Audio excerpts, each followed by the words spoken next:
ராமர் இருந்ததற்கு ஆதாரம் இல்லை என கூறிய அமைச்சர் சிவசங்கரை பாஜக தமிழிசை சவுந்தரராஜன் கடுமையாக விமர்சித்துள்ளார்.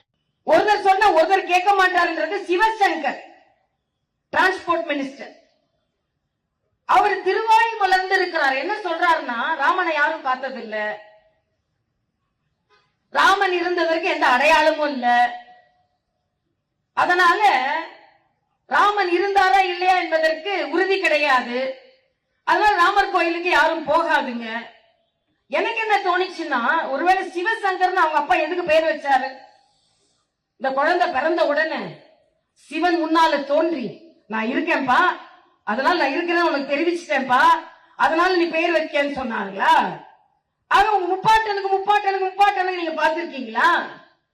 நான் கேட்கிறேன், உங்கள் கட்சியிலேயே KKSSR ராமச்சந்திரன் ஒருத்தர் இருக்கிறார், அவருக்கு ஏன் பேர் வந்தது?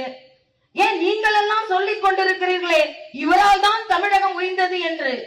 பெரியாரை பத்தி சொல்லும் போது சொல்றாங்க, அவர் தான் எல்லாவற்றிற்கும் விதை விதைத்தார் என்று. நான் சொல்றேன், இல்லை, எங்கள் இந்து மதத்தில் இருக்கின்றதை போல சமூக நீதியை அதற்கு பின்னால் வந்தவர்கள் யாரும் நிலைநிறுத்தவில்லை என்பதை தெளிவாக சொல்கிறோம். செய்திகளை உள்ளது உள்ளபடி தெரிந்து கொள்ள ரெஃப்ளெக்ட் நியூஸை சப்ஸ்கிரைப் பண்ணுங்க.